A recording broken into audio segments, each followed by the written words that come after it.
श्री कुष्माण्डा देव्यै नमः। श्री दुर्गा सप्तशती अथ चतुर्थो अध्यायः। ध्यानम्। ॐ कालाभ्राभां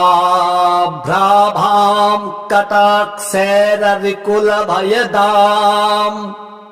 मौलिबद्धेन्दुरेखाम् शङ्खं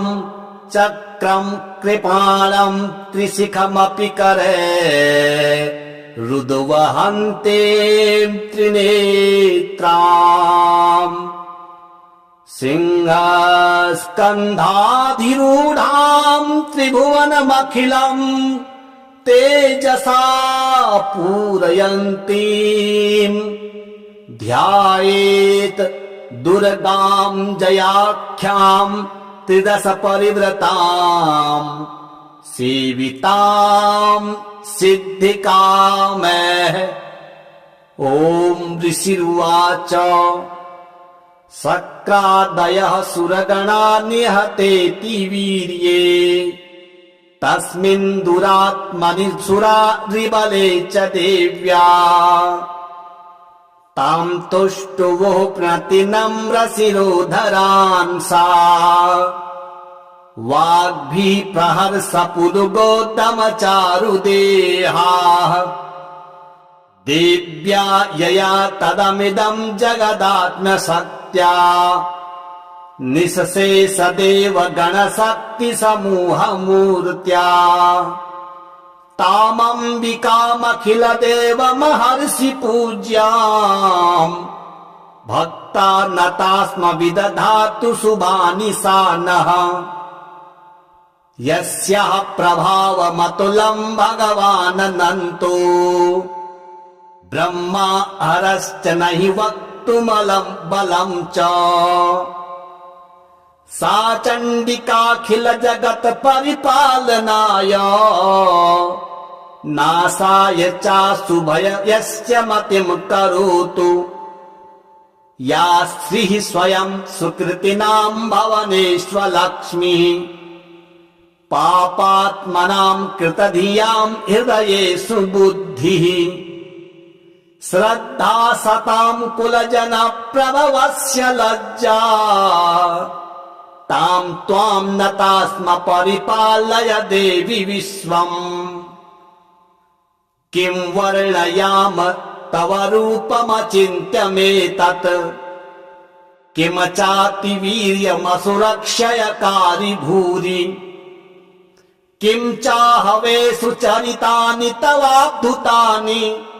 सर्वेषु देवसुरदेवगणादिकेषु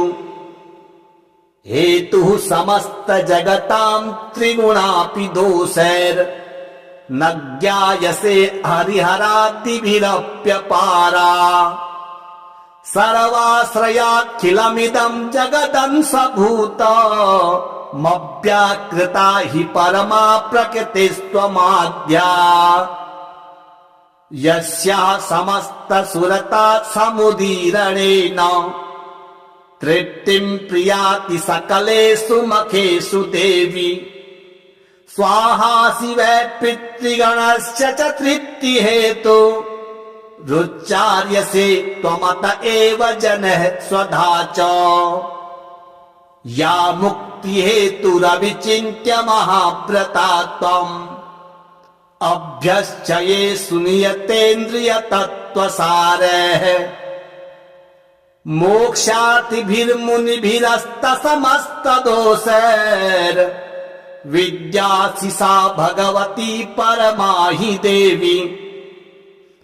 शब्दात्मिका सविमलज्जजुषां निधान मुदगीतरम्य पदपाठवतां च साम्नाम् देवी त्रयी भगवती भवभावनाय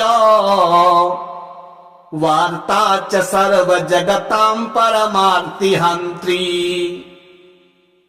मेधासि देवी विदिताखिल शस्त्रसारा दुर्गासि दुर्ग भवसागर नौरसंगा श्रीकैटभारि हृदय ककृताधिवासा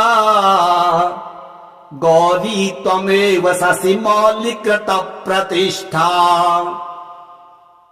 ईषत् सहासममलं परिपूर्ण चंद्र बिंबानुकारी कनकोत्तम कांति कांतम् अत्यद्भुतं प्रियतमा तरुषा तथापि वक्त्रं विलोक्य सहसा महिषासुरेण दृष्ट्वा तु देवी कुपितं भ्रिकुटीकराल मुद्धच्च शाङ्खसदृशच्छवियन्न सद्यः प्राणान् मुमोच महिषस्तदतीव चित्रम् कैर्जीव्यते हि कुपिताङ्ककदर्शनेन देवी प्रसीद परमा भवती भवाय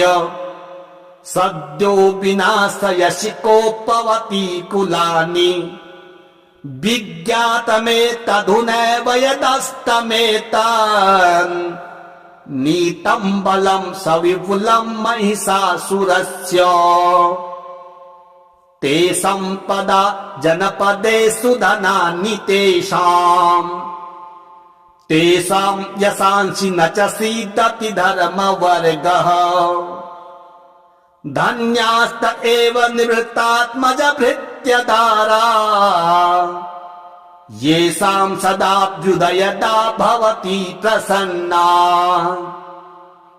धर्म्याणि देवि सकलानि सदैव कर्माणि यत्यादृतः प्रतिदिनं सुकृति करोति स्वर्गं प्रियाति चतो भवति प्रसादात् लोकत्रयेऽपि फलदा ननु देवि तेन दुर्गे स्मृता हरसि भीतिमशेष जन्तोः स्वस्थः स्मृता मतिमतीव शुभां ददासि दारिद्र्य दुःख भयहारिणि का त्वदन्या सर्वोपकार करणाय सदार्धचित्ता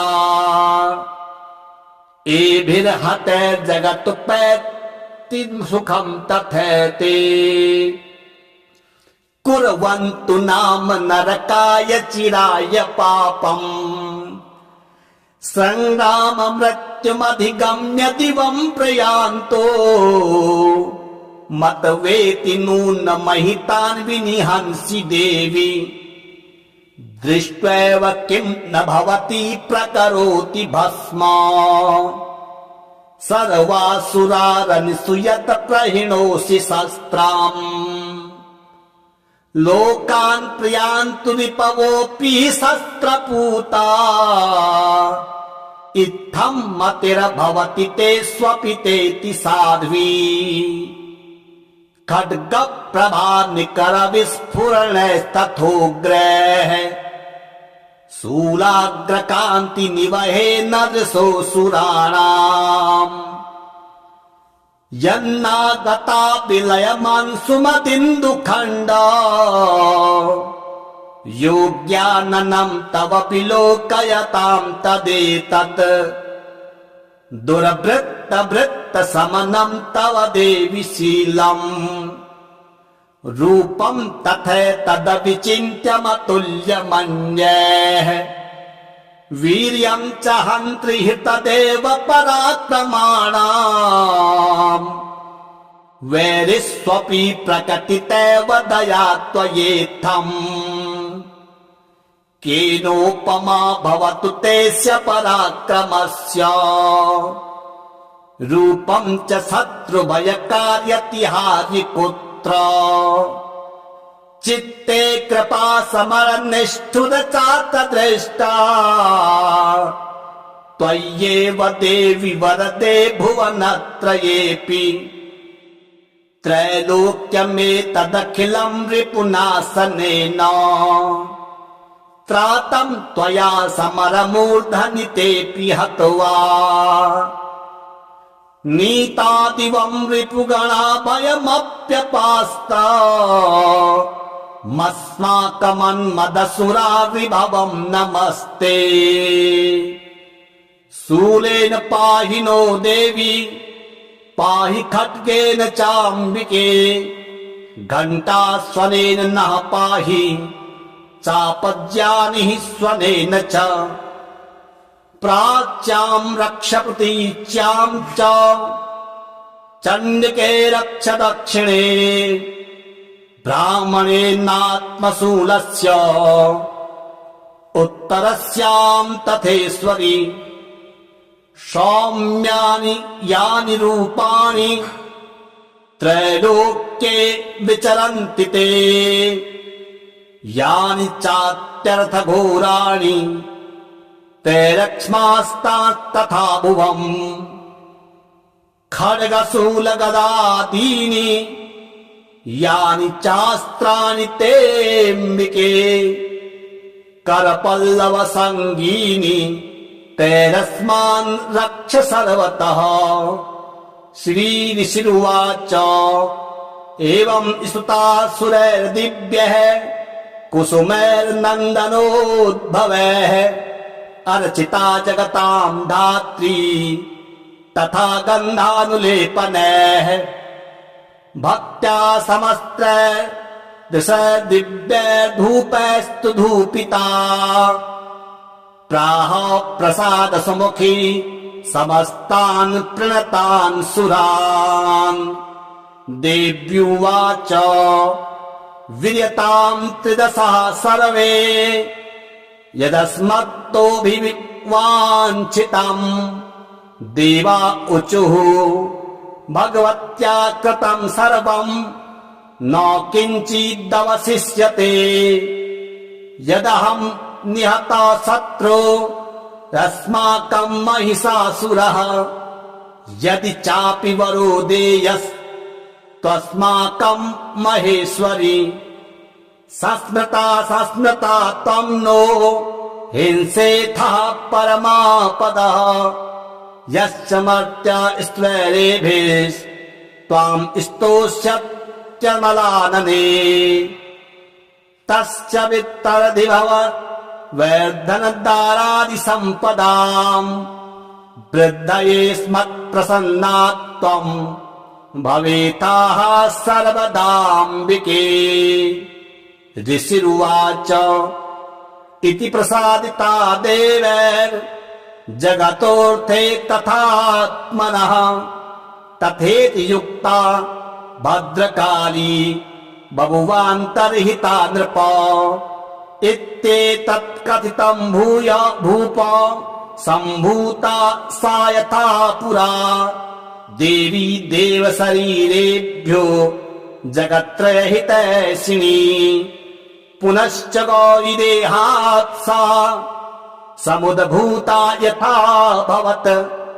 वधाय दुष्टदैत्यानां तथा शुम्भनिशुम्भयोः, रक्षणाय च लोकानां देवानामुपकारिणी। तच्छृणुष्व मया ख्यातं यथावत् कथयामि ते। ॐ ऋषिरुवाच शक्रादयः सुरगणा निहतेति वीर्ये, तस्मिन् दुरात्मनि सुरा रिबले च देव्या। तां तुष्टुवुः प्रतिनम्रशिरोधरान् सा, वाग्भिः प्रहर्षपुलुगोत्तमचारुदेहाः। देव्या यया तदमिदं जगदात्मशक्त्या, निःशेषदेव गणशक्तिसमूहमूर्त्या। तामम्बिकामखिलदेव महर्षि पूज्याम्, भक्ता नतास्म विदधातु शुभानि सा नः। यस्याः प्रभावमतुलं भगवानन्तो, ब्रह्मा हरश्च नहि वक्तुमलं बलं च। सा चण्डिकाखिल जगत् परिपालनाय, नासाय चाशुभयस्य मतिं करोतु या श्रीः स्वयं सुकृतिनां भवनेष्वलक्ष्मीः पापात्मनां कृतधियां हृदयेषु बुद्धिः श्रद्धा सतां कुलजनप्रभवस्य लज्जा तां त्वां नता स्म परिपालय देवि विश्वम् किं वर्णयाम तव रूपमचिन्त्यमेतत् किम चातिवीर्यमसुरक्षयकारि भूरि किं चाहवेषु चरितानि तवाद्भुतानि सर्वेषु देवसुरदेवगणादिकेषु हेतुः समस्त जगतां त्रिगुणापि दोषैर् न ज्ञायसे हरिहरादिभिरप्यपारा सर्वाश्रयाखिलमिदं जगदंशभूत मव्याकृता हि परमा प्रकृतिस्त्वमाद्या यस्या समस्त सुरता समुदीरणेन तृप्तिं प्रियाति सकलेषु मखेषु देवी स्वाहा शिवै पितृगणस्य च तृप्तिहेतु रुच्चार्यसे त्वमत एव जनः स्वधा च या मुक्तिहेतुरविचिन्त्य महाव्रता त्वम् अभ्यश्चये सुनियतेन्द्रियतत्त्वसारः मोक्षार्थिभिर्मुनिभिरस्तसमस्तदोषैर् विद्यासि सा भगवती परमा हि देवी शब्दात्मिका सविमलज्जजुषां निधान मुदगीतरम्य पदपाठवतां च साम्नाम् देवी त्रयी भगवती भवभावनाय वार्ता च सर्वजगतां परमार्तिहन्त्री मेधासि देवी विदिताखिल शस्त्रसारा दुर्गासि दुर्ग भवसागर नौरसंगा श्रीकैटभारि हृदय ककृताधिवासा गौरी त्वमेव शशि मौलिकृत प्रतिष्ठा ईशत सहासममलं परिपूर्ण चंद्र बिंबानुकारी कनकोत्तम कांति कांतम् अत्यतभुतं प्रियतमा तरुषा तथापि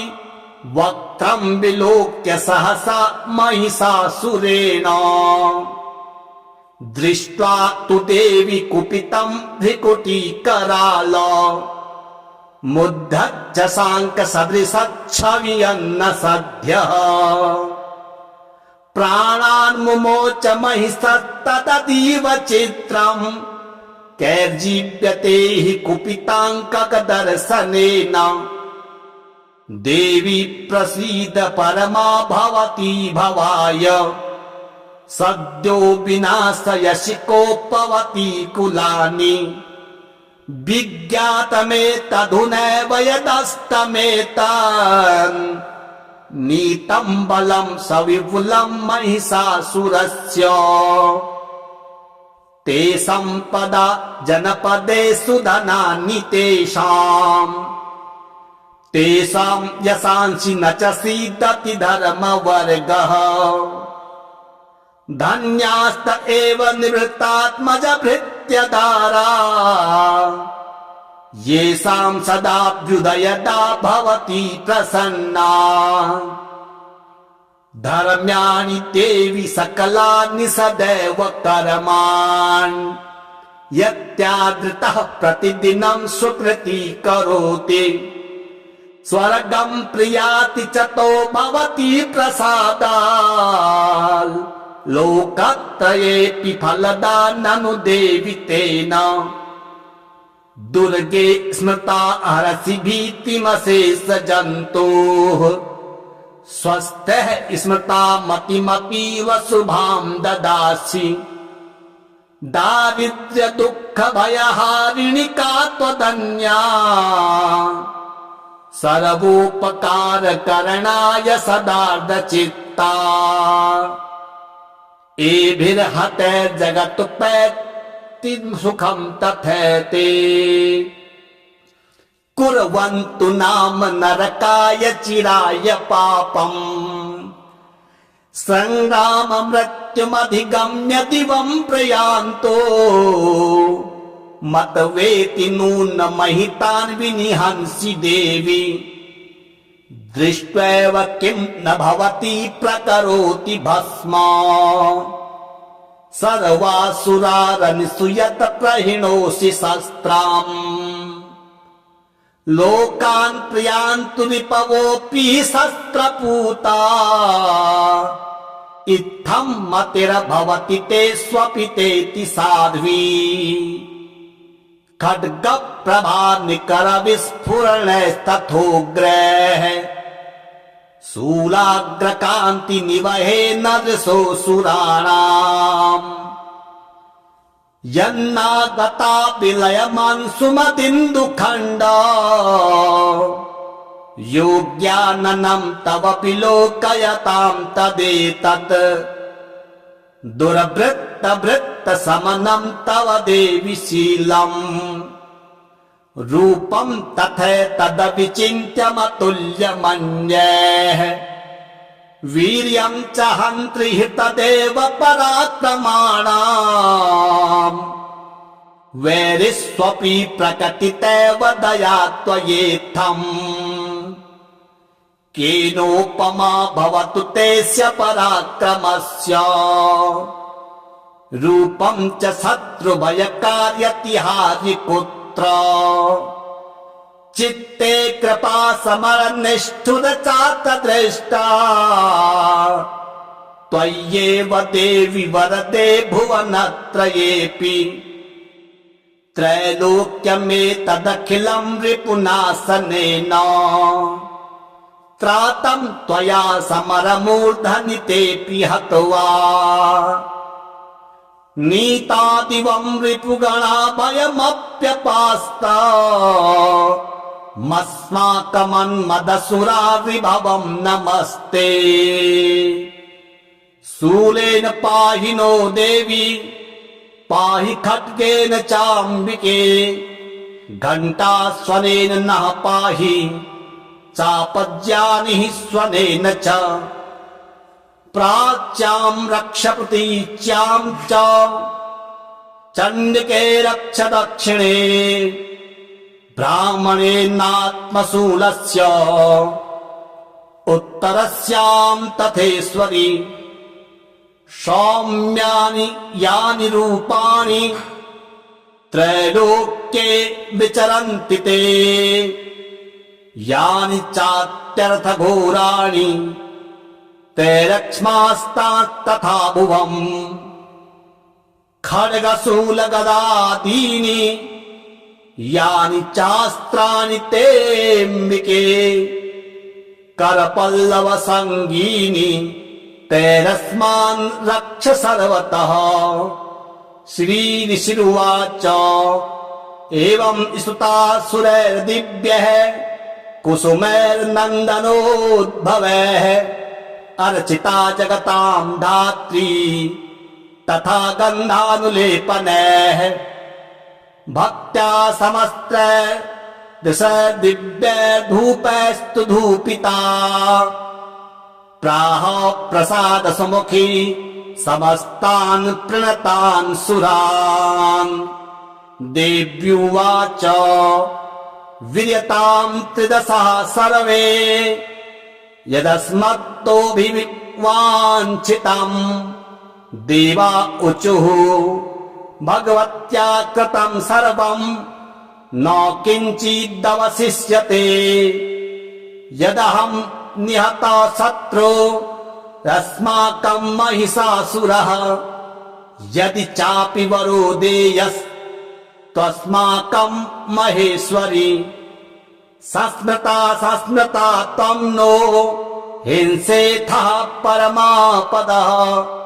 यश्च मर्त्य स्त्वरेभिस्त्वां स्तोष्यत्यमलानने तस्य वित्तरधिभव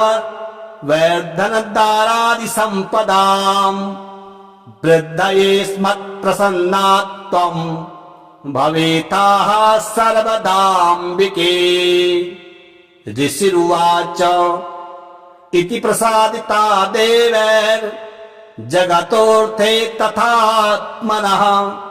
तथेति युक्ता भद्रकाली बभुवान्तर्हिता नृप।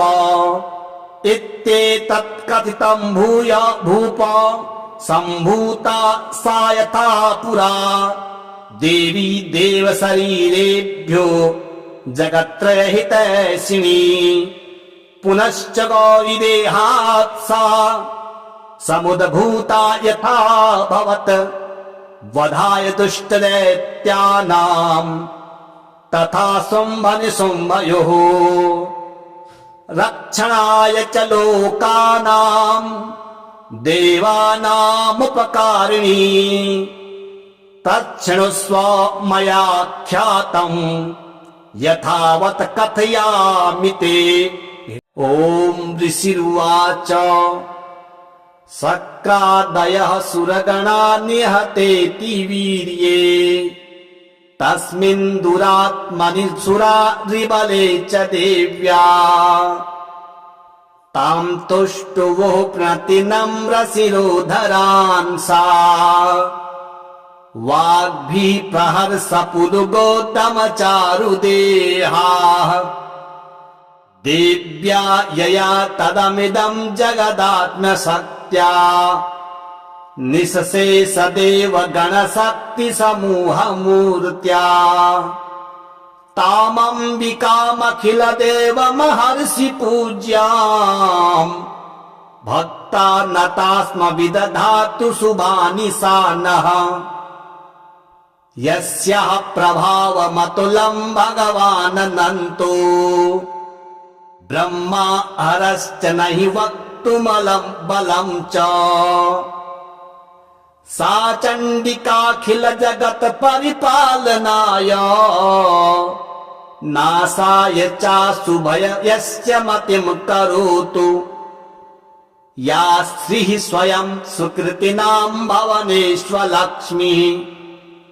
पापात्मनां कृतधियां हृदयेषु बुद्धिः श्रद्धा सतां कुलजन प्रभवस्य लज्जा तां त्वां नता स्म परिपालय देवि विश्वम्। किं वर्णयाम तव रूपमचिन्त्यमेतत् किम चातिवीर्यमसुरक्षयकारि भूरि किं चाहवेषु चरितानि तवाद्भुतानि सर्वेषु देवसुरदेव गणादिकेषु। हेतुः समस्त जगतां त्रिगुणापि दोषैर्न ज्ञायसे हरिहरादिभिरप्यपारा। सर्वाश्रयाखिलमिदं जगदंशभूत मव्याकृता हि परमा प्रकृतिस्त्वमाद्या। यस्या समस्त सुरता समुदीरणेन तृप्तिं प्रियाति सकलेषु मखेषु देवी। स्वाहा शिवै पितृगणस्य च तृप्ति हेतु रुच्चार्यसे त्वमत एव जनः स्वधा च। या मुक्ति हेतुरविचिन्त्य महाव्रता त्वम् अभ्यश्च ये सुनियतेन्द्रिय तत्त्वसारः मोक्षार्थिभिर्मुनिभिरस्त समस्त दोषैर् विद्यासि सा भगवती परमा हि देवी।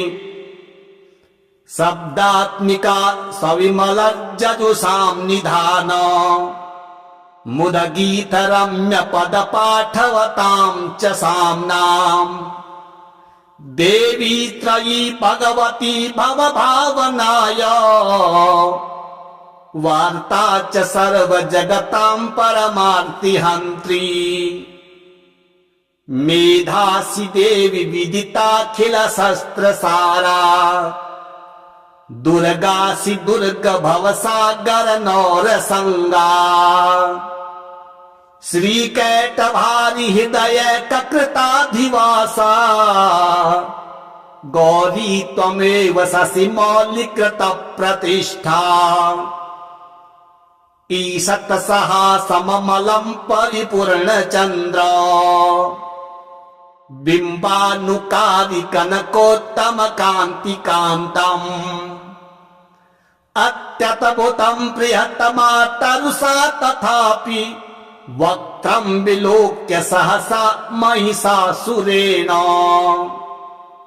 दृष्ट्वा तु देवी कुपितं भ्रिकुटीकराल मुद्धच्छशांक सदृशच्छवियन्न सद्यः प्राणान् मुमोच महिषस्तदतीव चित्रम् कैर्जीव्यते हि कुपिताङ्ककदर्शनेन देवी प्रसीद परमा भवती भवाय सद्यो विनाशयसि कोपवती कुलानि विज्ञातमेतधुनैव यदस्तमेतन् नीतं बलं सविपुलं महिषासुरस्य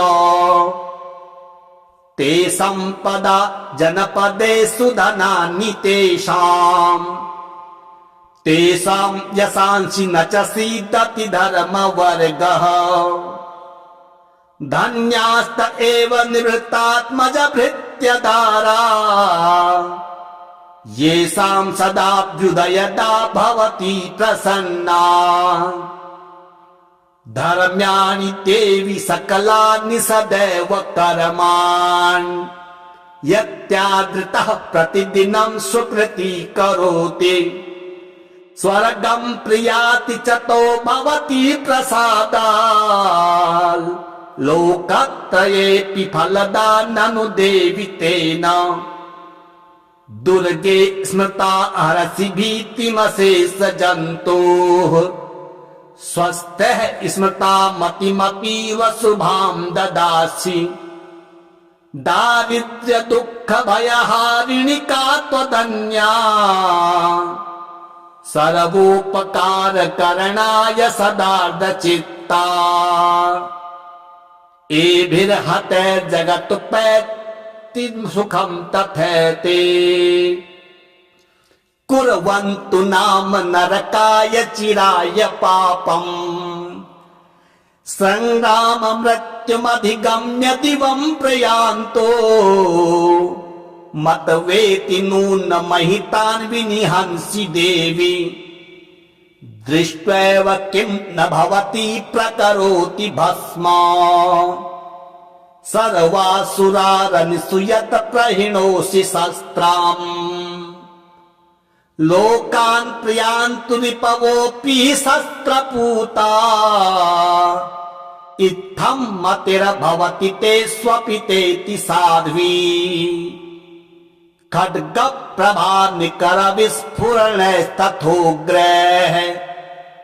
शूलाग्रकान्ति निवहे नदृशो सुराणाम्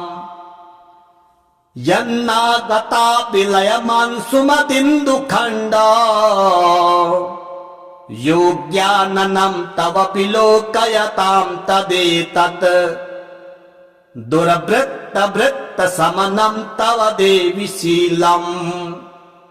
रूपं तथैतदविचिन्त्यमतुल्यमन्यैः वीर्यं च हन्त्रि तदेव पराक्रमाणाम् वैरिष्वपि प्रकटितैव दया त्वयेत्थम् केनोपमा भवतु तेस्य पराक्रमस्य रूपं च शत्रुभयकार्यतिहारिपुत्र चित्ते कृपा समरनिष्ठुर चातदृष्टा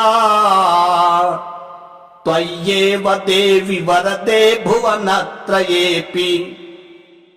त्रैलोक्यमेतदखिलं रिपुनाशनेन त्रातं त्वया समरमूर्धनि तेऽपि हत्वा नीतादिवं रिपुगणा भयमप्यपास्ता मस्माकमन्मदसुरा विभवं नमस्ते शूलेन पाहि नो देवी पाहि खड्गेन चाम्बिके घण्टास्वनेन नः पाहि चापज्यानिः स्वनेन च प्राच्यां रक्ष प्रतीच्यां च चण्डिके रक्ष दक्षिणे ब्राह्मणेनात्मशूलस्य उत्तरस्यां तथेश्वरि सौम्यानि यानि रूपाणि त्रैलोक्ये विचरन्ति ते यानि चात्यर्थघोराणि तैरक्ष्मास्तास्तथा भुवम् खड्गशूलगदादीनि यानि चास्त्राणि तेऽम्बिके करपल्लवसङ्गीनि तैरस्मान् रक्ष सर्वतः श्रीऋषिरुवाच एवं स्तुतासुरैर्दिव्यः कुसुमैर्नन्दनोद्भवैः अर्चिता जगतां धात्री तथा गन्धानुलेपनैः भक्त्या समस्त्रैर्दिशैर्दिव्यैर्धूपैस्तु धूपिता प्राह प्रसादसुमुखी समस्तान् प्रणतान् सुरान् देव्युवाच वीर्यतां त्रिदशः सर्वे यदस्मत्तोऽभिवाञ्छितम् देवा ऊचुः भगवत्या कृतं सर्वं न किञ्चिदवशिष्यते यदहं निहता शत्रु अस्माकं महिषासुरः यदि चापि वरो देयस्त्वस्माकं महेश्वरि सस्मृता त्वं नो हिंसेथः परमापदः यश्च मर्त्या स्त्वैरेभिस्त्वां स्तोष्यत्यमलानने तस्य वित्तरधिभव वैर्धनदारादिसम्पदाम् वृद्धये स्मत्प्रसन्ना त्वं भवेताः सर्वदाम्बिके ऋषिरुवाच इति प्रसादिता देवैर्जगतोऽर्थे तथात्मनः तथेति युक्ता भद्रकाली बभुवान्तर्हिता नृप इत्येतत्कथितं भूय भूप सम्भूता सा यथा पुरा देवी देवशरीरेभ्यो जगत्त्रयहितैषिणी पुनश्च गौरीदेहात् सा समुद्भूता यथा भवत् वधाय दुष्टदैत्यानां तथा शुम्भनिशुम्भयोः रक्षणाय च लोकानां देवानामुपकारिणी तच्छृणुस्व मया ख्यातं यथावत् कथयामि ते ॐ ऋषिरुवाच शक्रादयः सुरगणा निहतेति वीर्ये तस्मिन् दुरात्मनि सुरा रिबले च देव्या तां तुष्टुवो प्रतिनम्रशिरोधरान् सा वाग्भिः प्रहर्षपुलुगोत्तमचारुदेहाः देव्या यया तदमिदं जगदात्मशक्त्या निःशेषदेव गणशक्तिसमूहमूर्त्या तामम्बिकामखिलदेवमहर्षि पूज्याम् भक्ता नतास्म विदधातु शुभानि सा नः यस्याः प्रभावमतुलं भगवाननन्तो ब्रह्मा हरश्च नहि वक्तुं मृत्युमलं बलं च सा चण्डिकाखिल जगत् परिपालनाय नाशाय चाशुभयस्य मतिं करोतु या श्रीः स्वयं सुकृतिनां भवनेष्वलक्ष्मीः पापात्मनां कृतधियां हृदयेषु बुद्धिः श्रद्धा सतां कुलजन प्रभवस्य लज्जा तां त्वां नता स्म परिपालय देवि विश्वम् किं वर्णयाम तव रूपमचिन्त्यमेतत् किम चातिवीर्यमसुरक्षयकारि भूरि किं चाहवेषु चरितानि तवाद्भुतानि सर्वेषु देवसुरदेवगणादिकेषु हेतुः समस्त जगतां त्रिगुणापि दोषैर् न ज्ञायसे हरिहरादिभिरप्यपारा सर्वाश्रयाखिलमिदं जगदंशभूत मव्याकृता हि परमा प्रकृतिस्त्वमाद्या यस्याः समस्तसुरता समुदीरणेन तृप्तिं प्रियाति सकलेषु मखेषु देवी स्वाहा शिवै पितृगणस्य च तृप्तिहेतु रुच्चार्यसे त्वमत एव जनः स्वधा च या मुक्तिहेतुरविचिन्त्य महाव्रता त्वम् अभ्यश्चये सुनियतेन्द्रियतत्त्वसारः मोक्षार्थिभिर्मुनिभिरस्तसमस्तदोषैर् विद्यासि सा भगवती परमा हि देवी शब्दात्मिका सविमलज्जजुषां निधान मुदगीतरम्य पदपाठवतां च साम्नाम् देवी त्रयी भगवती भवभावनाय वार्ता च सर्वजगतां परमार्तिहन्त्री मेधासि देवी विदिताखिल शस्त्रसारा दुर्गासि दुर्ग भवसागर नौरसंगा श्रीकैटभारि हृदय ककृताधिवासा गौरी त्वमेव शशि मौलिकृत प्रतिष्ठा ईषत् सहासममलं परिपूर्ण चन्द्र बिम्बानुकारि कनकोत्तम कान्ति कान्तम् अत्यद्भुतं प्रियतमा तरुषा तथापि वक्त्रं विलोक्य सहसा महिषासुरेण दृष्ट्वा तु देवी कुपितं भ्रिकुटीकराल मुद्धश्च शाङ्खसदृशच्छवियन्न सद्यः प्राणान् मुमोच महिषस्तदतीव चित्रम् कैर्जीव्यते हि कुपिताङ्ककदर्शनेन देवी प्रसीद परमा भवती भवाय सद्यो विनाशयसि कोपवती कुलानि विज्ञातमेतधुनैव यदस्तमेतान् नीतं बलं सविपुलं महिषासुरस्य ते सम्पदा जनपदेषु धनानि तेषां यशांसि न च सीदति धर्मवर्गः धन्यास्त एव निवृत्तात्मज भृत्यदारा येषां सदाभ्युदयदा भवति प्रसन्ना धर्म्याणि देवि सकलानि सदैव कर्माणि यत्यादृतः प्रतिदिनं सुकृती करोति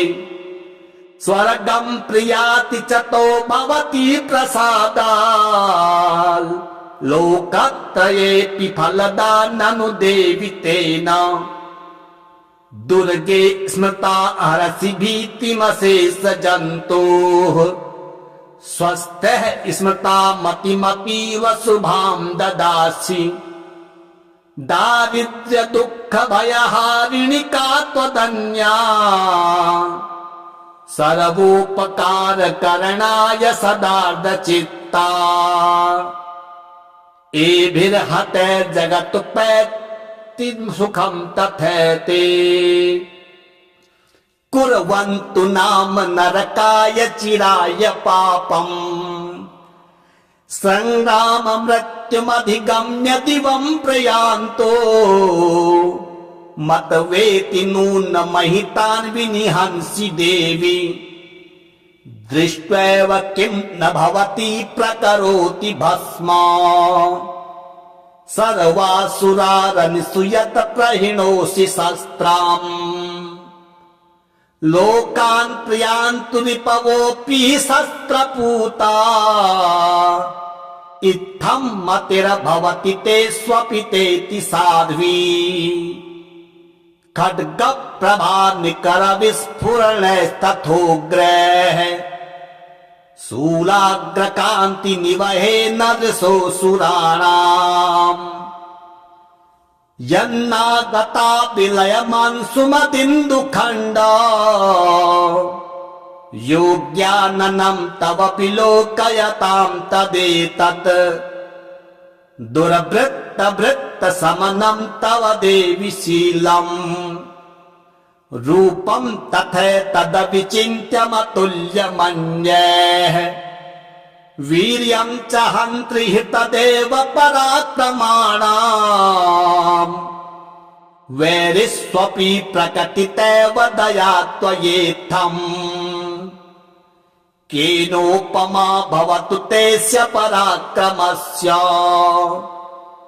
रूपं च शत्रुभयकार्यतिहारि कुत्र चित्ते कृपा समरनिष्ठुर चातदृष्टा त्वय्येव देवि वरदे भुवनत्रयेऽपि त्रैलोक्यमेतदखिलं रिपुनाशनेन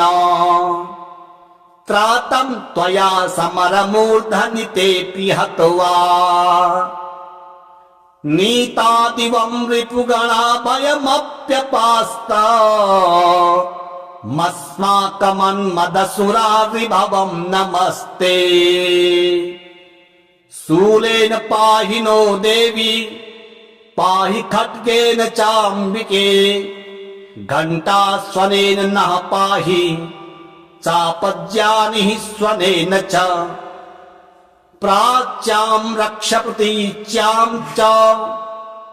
चण्डिके रक्ष दक्षिणे ब्राह्मणेनात्मशूलस्य उत्तरस्यां तथेश्वरि सौम्यानि यानि रूपाणि त्रैलोक्ये विचरन्ति ते यानि चात्यर्थघोराणि तैरक्ष्मास्तास्तथा भुवम् खड्गशूलगदादीनि यानि चास्त्राणि तेऽम्बिके करपल्लवसङ्गीनि तैरस्मान् रक्ष सर्वतः श्रीऋषिरुवाच एवं स्तुतासुरैर्दिव्यः कुसुमैर्नन्दनोद्भवैः अर्चिता जगतां धात्री तथा गन्धानुलेपनैः भक्त्या समस्त्रदिशदिव्यैर्धूपैस्तु धूपिता प्राह प्रसाद सुमुखी समस्तान् प्रणतान् सुरान् देव्युवाच वीर्यतां त्रिदशः सर्वे यदस्मत्तोऽभिवाञ्छितम् देवा ऊचुः भगवत्या कृतं सर्वं न किञ्चिदवशिष्यते यदहं निहता शत्रु अस्माकं महिषासुरः यदि चापि वरो देयस् त्वस्माकं महेश्वरी सस्मृता त्वं नो हिंसेथः परमापदः यश्च मर्त्य स्त्वरेभिस्त्वां स्तोष्यत्यमलानने तस्य वित्तरधिभव वैर्धनदारादिसम्पदाम् वृद्धये स्मत्प्रसन्नात् त्वं भवेताः सर्वदाम्बिके। ऋषिरुवाच इति प्रसादिता देवैर्जगतोऽर्थे तथात्मनः तथेति युक्ता भद्रकाली बभुवान्तर्हिता नृप इत्येतत् कथितं भूय भूप सम्भूता सा यथा पुरा देवी देवशरीरेभ्यो जगत्त्रयहितैषिणी पुनश्च गौरी देहात् सा समुद्भूता यथा भवत् वधाय दुष्टदैत्यानां तथा शुम्भनिशुम्भयोः रक्षणाय च लोकानां देवानामुपकारिणी तच्छृणुस्व मया ख्यातं यथावत् कथयामि ते। ॐ ऋषिरुवाच शक्रादयः सुरगणा निहतेति वीर्ये तस्मिन् दुरात्मनि सुरा रिबले च देव्या तां तुष्टुवुः प्रतिनम्रशिरोधरान् सा वाग्भिः प्रहर्षपुलुगोत्तमचारुदेहाः देव्या यया तदमिदं जगदात्मशक्त्या निःशेषदेव गणशक्तिसमूहमूर्त्या तामम्बिकामखिलदेवमहर्षि पूज्याम् भक्ता नतास्म विदधातु शुभानि सा नः यस्याः प्रभावमतुलं भगवानन्तो ब्रह्मा हरश्च नहि वक्तुमलं बलं च सा चण्डिकाखिल जगत् परिपालनाय नाशाय चाशुभयस्य मतिं करोतु या श्रीः स्वयं सुकृतिनां भवनेष्वलक्ष्मीः पापात्मनां कृतधियां हृदयेषु बुद्धिः श्रद्धा सतां कुलजन प्रभवस्य लज्जा तां त्वां नतास्म परिपालय देवि विश्वम् किं वर्णयाम तव रूपमचिन्त्यमेतत् किम चाति वीर्यमसुरक्षयकारि भूरि किं चाहवेषु चरितानि तवाद्भुतानि सर्वेषु देवसुरदेव गणादिकेषु हेतुः समस्त जगतां त्रिगुणापि दोषैर्न ज्ञायसे हरिहरादिभिरप्यपारा सर्वाश्रयाखिलमिदं जगदंशभूत मव्याकृता हि परमा प्रकृतिस्त्वमाद्या यस्या समस्त सुरता समुदीरणेन तृप्तिं प्रियाति सकलेषु मखेषु देवी स्वाहा शिवै पितृगणस्य च तृप्तिहेतु रुच्चार्यसे त्वमत एव जनः स्वधा च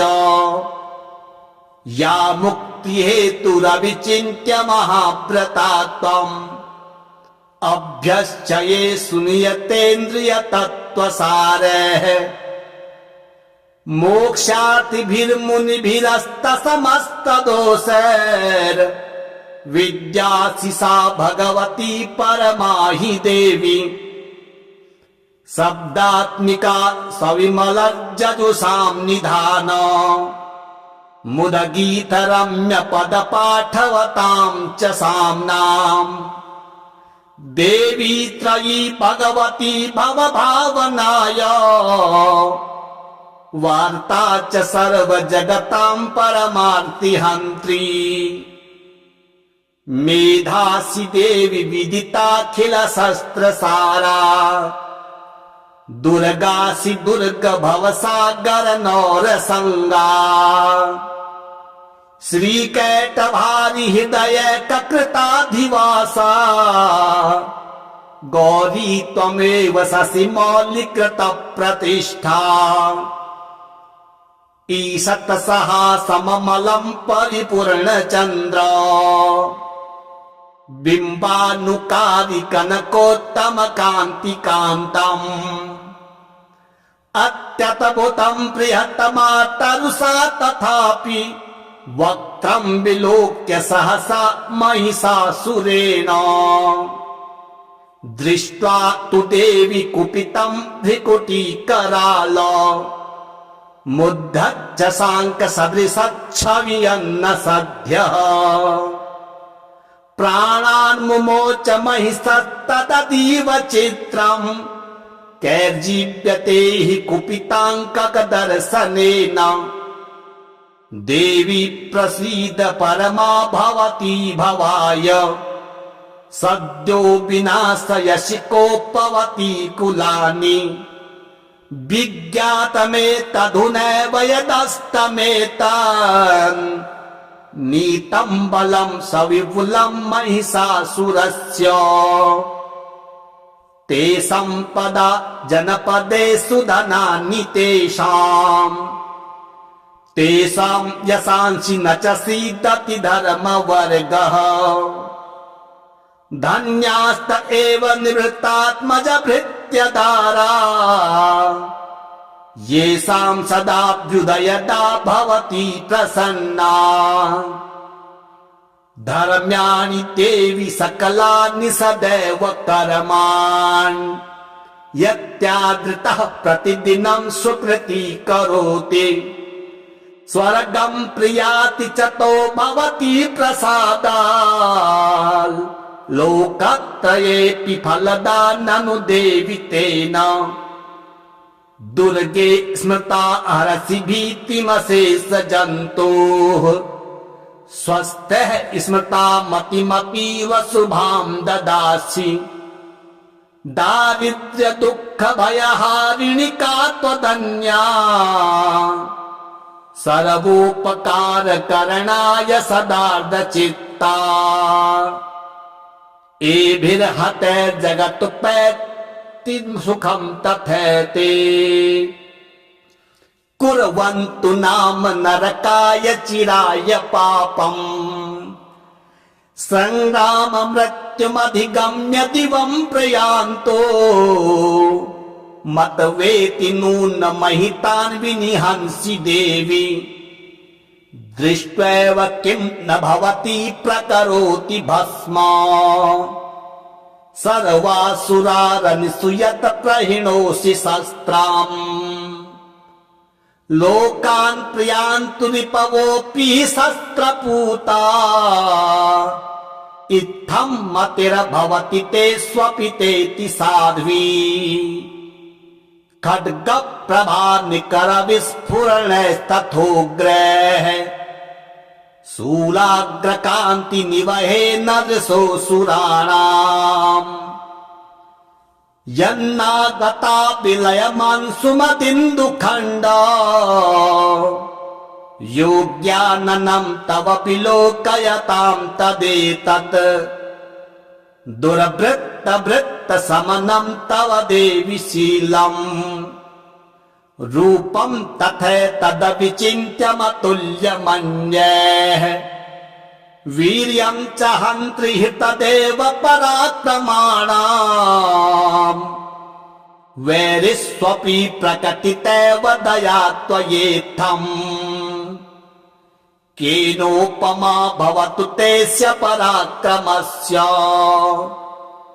रूपं च शत्रुभयकार्यतिहारिपुत्र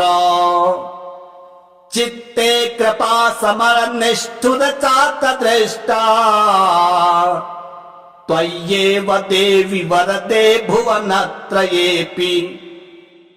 त्रैलोक्यमेतदखिलं रिपुनाशनेन त्रातं त्वया समरमूर्धनि तेऽपि हत्वा नीतादिवं रिपुगणा भयमप्यपास्ता मस्माकमन्मदसुरा विभवं नमस्ते शूलेन पाहि नो देवी पाहि खड्गेन चाम्बिके घण्टास्वनेन नः पाहि चापज्यानिः स्वनेन च प्राच्यां रक्ष प्रतीच्यां च चण्डिके रक्ष दक्षिणे ब्राह्मणेनात्मशूलस्य